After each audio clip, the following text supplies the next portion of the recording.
आज हम इन दोनों के बीच में क्या अंतर है, क्या डिफरेंट है और इनमें सबसे ज्यादा करियर ऑप्शन किसमें है, किस फील्ड में आप बेहतर कर पाओगे, किस फील्ड में आप लोग बेहतर नहीं कर पाओगे, एवरीथिंग हम आपका एक एक डाउट को क्लियर कर देंगे। और ये वीडियो देखने के बाद आपके अंदर इतना कॉन्फिडेंस आएगा, आपके सारे के सारे डाउट क्लियर हो जाएंगे और आपका माइंड एकदम से शार्प हो जाएगा, इस बात की मैं गारंटी देता हूं। इसमें बेरोजगारी का 1% भी चांस नहीं है। अगर आपके पास पीसी भी है तो इसका मतलब है कि आप लोग मरते दम तक बेरोजगार कभी हो नहीं सकते, इस बात की प्रूफ है, हर तरह से गारंटी है। ठीक है, तो अगर आपने बायोलॉजी स्ट्रीम को चुना हुआ है तो आप लोग फ्यूचर में बनोगे क्या और 12 के साथ किस एग्जाम को आप लोग दे सकते हो, इस पर हम बात करते हैं। अगर आपने बायोलॉजी ले लिया है तो बायोलॉजी आप लोग पढ़ते पढ़ते जैसे आप लोग 11 में जाओगे तो आप लोग 11 में बोर्ड एग्जाम की तैयारी के साथ साथ आप लोग नीट की तैयारी कर सकते हो, यानी कि 11-12 के साथ आप लोग नीट की तैयारी कर सकते हो। और जैसे ही आप लोग 12 पास करोगे, ठीक है, जैसे आप लोग 12 पास करोगे और 12 पास करने के बाद 12 की परीक्षा देने के बाद सीधे आप लोग नीट की परीक्षा दे सकते हो, नीट की परीक्षा दे सकते हो। यानी कि 12 पास करने के बाद 12 का आपका एग्जाम होता है फरवरी में और आप लोग मई में क्या दे सकते हो, नीट की परीक्षा दे सकते हो। ठीक है, 12 के बाद आप लोग नीट की परीक्षा दे सकते हो और 12 पास करते ही आप लोग सीयूटी की परीक्षा दे सकते हो। ठीक है, अगर आप लोग इन दोनों परीक्षा को देते हो, अगर आप लोग नीट क्वालिफाई कर लेते हो तो आप लोग बन सकते हो एक अच्छा खासा डॉक्टर। ठीक है, तो डॉक्टर में अगर आप लोग नीट में अच्छा परसेंटेज लेकर आते हो, अच्छे मार्क लेकर आते हो मेरे भाई।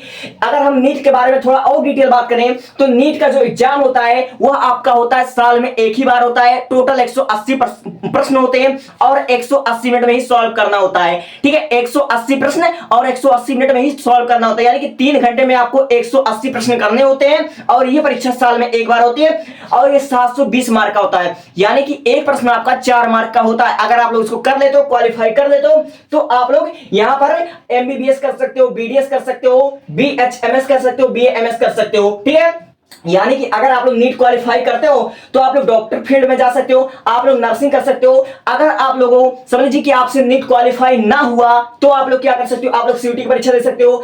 अगर आप लोग सीयूटी की परीक्षा दोगे तो आप लोग ग्रेजुएशन कर सकते हो और ग्रेजुएशन करने के बाद आई की तैयारी आप लोग कर सकते हो। अगर आपने पीसीबी चूज किया तो आपके लिए बेस्ट करियर ऑप्शन क्या होते हैं।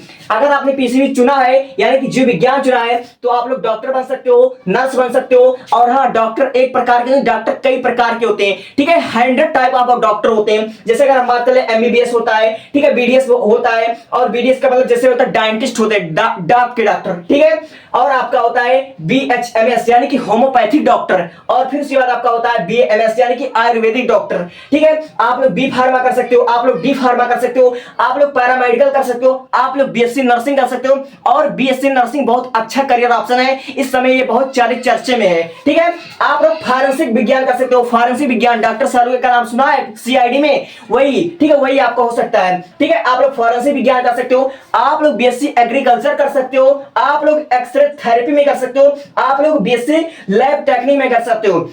यानी कहने का मतलब ये कि अगर आप लोग पीसीबी को चूज करते हो तो कहीं भी आपका बेरोजगार होने का कोई सवाल ही नहीं पैदा होता कि आपके पास बायोलॉजी है आप लोग बेरोजगार हो, यानी कोई प्रश्न नहीं उठता कि आपके पास बायोलॉजी होते हुए आप लोग बेरोजगार हो।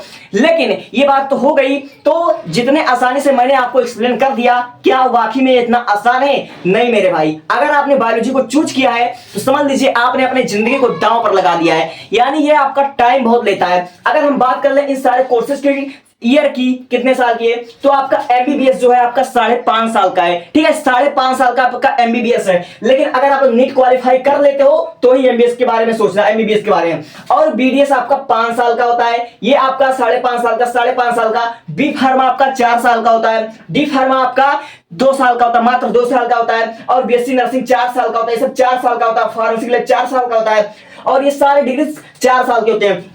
अगर आप लोग बायोलॉजी चूज कर सकते हो तो मेडिकल फील्ड में आप लोग बहुत अच्छा करियर बना सकते हो। और मेडिकल फील्ड में जरूर नहीं कि आप लोग केवल डॉक्टर बनो तो ही आप लोग अच्छा कमा सकते हो। अगर आप डॉक्टर नहीं बने तो मेडिकल में उपस्थित जितने भी आप लोग जितने शख्स को देखे हुए वो हर एक इंसान, हर एक बंदा वो पैसा छाप रहा है, चाहे वो एक्सरे करता हो, ठीक है, चाहे वो लैब हो, चाहे वो यूरिन की टेस्ट करता हो, चाहे आप लोग वो उसको खून की जो जांच करता हो। यानी कि हॉस्पिटल में उपस्थित हर एक बंदा वो बेरोजगार है नहीं और मरते दम तक वो बेरोजगार रह ही नहीं सकता है। ठीक है, अगर हम बात कर सुने इसके बारे में, तो कम से कम एक डिग्री हासिल करने के लिए आपको 5.5 साल कुर्बानी देनी पड़ेगी। और इस 5.5 साल आप लोग कुर्बान तभी दे पाओगे जब आप लोग नीट क्वालिफाई कर लोगे। अगर नीट क्वालिफाई नहीं होता है तो इसके बारे में सोचना मत, ठीक है। इसके बारे में आपको समझ में आ गई। यानी कि आपको अगर मेडिकल फील्ड में करियर बनाना है तो आपके लिए पीसीबी बेस्ट है, और इसमें आपका बेरोजगारी का 0% चांस है, कभी भी आप लोग बेरोजगार नहीं होगी, इस बात की गारंटी हर कोई दे सकता है। अब हम बात करते हैं पीसीएम की, ठीक है, पीसीएम की हम बात कर लेते हैं।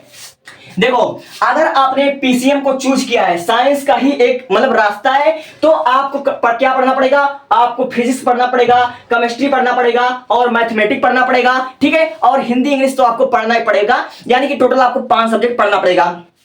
तो अगर आप लोग 12वीं में यानी कि 11-12 में अगर आप लोग पीसीएम चूज करते हो तो आप लोग 12 के साथ किस परीक्षा को आप अप्लाई कर सकते हो, 12 के साथ आप लोग जेईई मेंस की परीक्षा दे सकते हो, 12 के साथ आप लोग सीयूटी की परीक्षा दे सकते हो, और 12 के बाद आप लोग आईटीआई कर सकते हो, और 12 के साथ ही आप लोग पॉलिटेक्निक दे सकते हो। यानी इतनी सारी परीक्षा आप लोग 12 पास करते जस्ट नाउ आप लोग दे सकते हो, इसमें नो डाउट। लेकिन अगर आपने चूज कर लिया है पीसीएम तो आपके साथ करियर ऑप्शन कितना है, मैं आपकी जानकारी के लिए बता दूं। अगर आपके पास मैथ है तो समझ लीजिए कि आपका पूरा का पूरा आपके सारे रास्ते खुल चुके हैं, आपके पास मल्टीपल करियर ऑप्शन है, 100 से भी ज्यादा है। अगर आप लोग मैथ लेते हो तो आप लोग फ्यूचर में क्या कर सकते हो, आपको सबसे पहले जेईई मेंस की परीक्षा क्वालिफाई करनी पड़ेगी। अगर जेईई मेंस की परीक्षा क्वालिफाई कर लेते हो तो आपको जेईई एडवांस देना पड़ेगा। अगर जेईई एडवांस भी क्वालिफाई कर लेते हो तो आप लोग क्या करोगे, बीटेक करोगे। यानी कि अगर आपने पीसीएम लिया हुआ है तो आप लोग इंजीनियरिंग लाइन में जा सकते हो। और एक बात आपको बता दूं, इंजीनियर एक प्रकार के नहीं होते, इंजीनियर भी आपके मल्टीपल टाइप के इंजीनियर होते हैं। जैसे कोई सॉफ्टवेयर इंजीनियर होता है, कोई कंप्यूटर इंजीनियर होता है, तो कोई केमिकल इंजीनियर होता है, तो कोई सिविल इंजीनियर होता है। यानी कि इंजीनियर भी कई प्रकार के होते हैं, ठीक है। वो आपके मार्क पर, आपके परसेंटाइल पर मतलब वो डिसाइड होता है, ठीक है। तो अगर आपने मैथ लिया है तो आप फ्यूचर में क्या कर सकते हो, आप लोग इंजीनियरिंग से कर सकते हो बीटेक, और बीटेक आपकी 4 साल की डिग्री होती है, ठीक है, 4 साल की डिग्री होती है। अगर आपको इंजीनियर नहीं बनना होगा तो आप लोग रेलवे में जा सकते हो, आप लोग बैंकिंग क्षेत्र में जा सकते हो, लाइक बैंक मैनेजर बन सकते हो। यानी कि बैंक में उपस्थित जितने भी आपके कर्मचारी है सब आप लोग बन सकते हो, ठीक है। आप लोग एनडीए में जा सकते हो, एनडीए नेवी में जा सकते हो। लेकिन एक बात याद रख लेना, एनडीए में जाने से पहले आपका फिटनेस होना बहुत जरूरी है, आपका फिजिकल एक्टिविटी बहुत जरूर होना चाहिए। लाइक आपका हार्ट सही होना चाहिए, आपका आंखें सही होना चाहिए, आपकी हाइट अच्छी होनी चाहिए, ठीक है। यानी कि इसमें सिर्फ पढ़ाई मायने नहीं रखेगा, आपका शरीर भी मायने रखेगा, ठीक है। इस बात को समझ गए। यानी कि आप लोग नेवी में जा सकते हो, आप लोग पायलट भी बन सकते हो, आप लोग आर्मी में जा सकते हो, ठीक है। यानी कि देखो, एनडीए, पायलट, आर्मी, जल सेना, थल सेना, वायु सेना, इन सब के लिए केवल पढ़ाई जरूरी नहीं होगा, आपके बॉडी यानी कि आपका फिजिकल एक्टिविटी होना चाहिए, इस बात पर डिपेंड करता है, ठीक है। इसके अलावा आप लोग एमबीए कर सकते हो, ठीक है, मास्टर आप, ठीक है, बिजनेस ये कर सकते हो। आप लोग पुलिस बन सकते हो, पुलिस के किसी भी फील्ड में जा सकते हो, लाइक आईएएस, आईपीएस, दरोगा, कमिश्नर, जो भी आपको बनना वो सब बन सकते हो। लेकिन एक बात याद रख लेना, इसमें आपका सिर्फ पढ़ाई जरूरी नहीं होगा, इसमें आपका बॉडी फिटनेस जरूरी होगा, ठीक है। शरीर भी आपका अच्छा होना चाहिए, तभी आप इसमें जा सकते हो, ठीक है। अब हम बात कर ले बीसीए आप लोग कर सकते हो, ठीक है। आप लोग बीएससी से आप लोग बीएससी इन मैथमेटिक्स कर सकते हो, बीएससी इन फिजिक्स कर सकते हो, बीएससी इन केमिस्ट्री कर सकते हो, ठीक है। आप लोग डाटा साइंस कर सकते हो। तो यानी कि अगर आपने चूज कर लिया मैथमेटिक्स तो आपके पास मल्टीपल करियर ऑप्शन है, मल्टीपल। यानी कि आपके पास सबसे ज्यादा करियर ऑप्शन की बात कर लूं तो मैथ जितना करियर ऑप्शन आपको देता है उतना शायद ही कोई स्ट्रीम आपको देता हो। सबसे ज्यादा करियर ऑप्शन आपको मैथ में ही मिलेगा। और एक बात मैं बता देता हूं, अगर आपने मैथ को चूज कर लिया तो आप मेडिकल फील्ड में कभी भी नहीं जा सकते हो। अगर आपके पास मैथ है तो इधर आप लोग नहीं जा सकते हो, अगर आपके पास ये है तो आप लोग इधर नहीं जा सकते हो। समझ लेना, ये दोनों एक दूसरे के अपोजिट हैं। तो यानी आपको अब फैसला लेना है अपने इंटरेस्ट के हिसाब से कि आखिर आपका ड्रीम क्या है।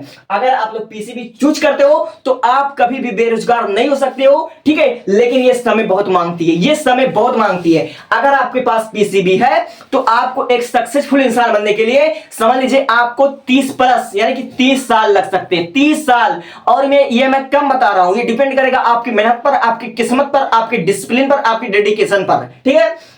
ये कम से कम आप 30 साल के बाद इसमें आप लोग सक्सेस हो सकते हो। और ये केवल 4 साल की डिग्री होती है, यानी कि आप इसमें 22 साल 25 साल में आराम से सक्सेस हो सकते हो। अगर मैं बात कर लूं महंगा कौन है तो इधर वाला महंगा है, ये मेडिकल फील्ड आपका महंगा पड़ेगा, ये आपका सस्ता पड़ेगा, ठीक है। लेकिन सक्सेस रेशियो की बात करूं तो इसमें समझ लीजिए कि सक्सेस बहुत ज्यादा है कि आप लोग सफल हो जाओगी, ठीक है। अगर मैं सक्सेस की बात कर लूं तो इसमें 1% चांसेस कि आप लोग 1% सक्सेस हो जाओगे, और इसमें 0.1% सक्सेस है। सक्सेस रेशियो की मैं बात करूं तो इसमें 1% सक्सेस है, इसमें 0.1% सक्सेस है। तो फैसला आपको करना है कि आपको किस फील्ड में बेहतर जॉब चाहिए। अगर आप चाहते हो कि हम कभी बेरोजगार नहीं होए और हमारा इंटरेस्ट अगर मेडिकल फील्ड में हो तो आप लोग बायोलॉजी चुन सकते हो। अगर आपका इंटरेस्ट बायोलॉजी में नहीं है तो आप लोग इसमें करियर ऑप्शन आपके पास है, आप लोग यहाँ पर करियर बना सकते हो। तो आई होप कि आपको समझ में आया होगा, और आपके पास और कोई प्रश्न है तो आप लोग अपना प्रश्न कमेंट कीजिए, हम आपका रिप्लाई देंगे, ठीक है, और बहुत ही बेहतरीन ढंग से रिप्लाई देंगे। Thank you.